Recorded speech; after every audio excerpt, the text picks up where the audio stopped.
The seats are too hard, they're too soft. The preacher's too long, he's too soft, he's too loud.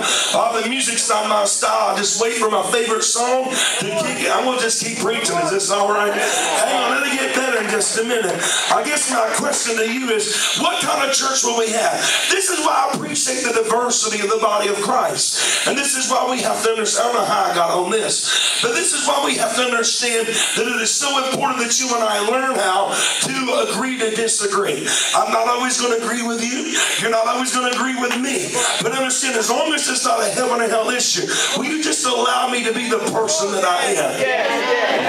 Anybody know that's what it's all about? It's all about coming together, just allowing God to use me for who I am.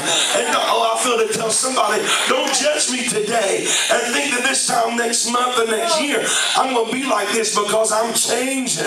Somebody say, I'm changing. Come on, how many of you believe you are changing? Somebody don't like change, but you are changing.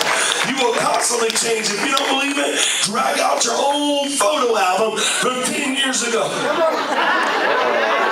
Lord, everybody say, oh Lord. I know you don't think you changed, but you really do. Changes are happening, but we allow me just to be me. We allow me to be the one that when God made you and I, that he crushed the mold, and I can't be like Parsley, and I can't be like Bishop Jakes, and I can't be like Jesse Duplantis, and I can't be like Benny here, but I can be like Jesus. Are y'all with me? I can be a people who flows in the season that God has for me. And I realize you go through these seasons, and I feel to tell somebody before I move on with this thing. You say, Joel, why do you keep preaching about seasons? I'll tell you why. Because whenever you're talking to God about where you're at, you shouldn't approach him really. I know this is strong words, but you shouldn't use words like time, because time is so restricted. Time is limited. Are y'all with me here tonight?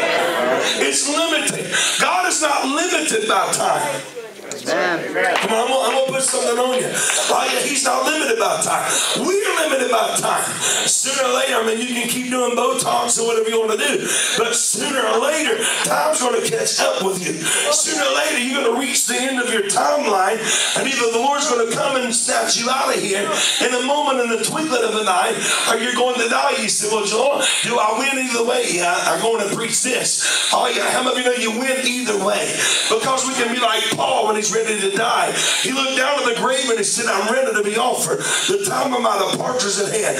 He looked backward to his ministry and he said, I fought a good fight and I finished the course and I've kept the faith. And he looked forward to the judgment seat of Christ. And he said, henceforth there's laid up for me a crown of righteousness, which the Lord, the righteous judge, shall give to me on that day, and not to me only, but to all them also that love is appears. For what if I don't die, Joel? It's okay. The Bible said that we shall not all sleep, but we shall all be changed in a moment, in a twinkling of an eye. How many of you know either way we win?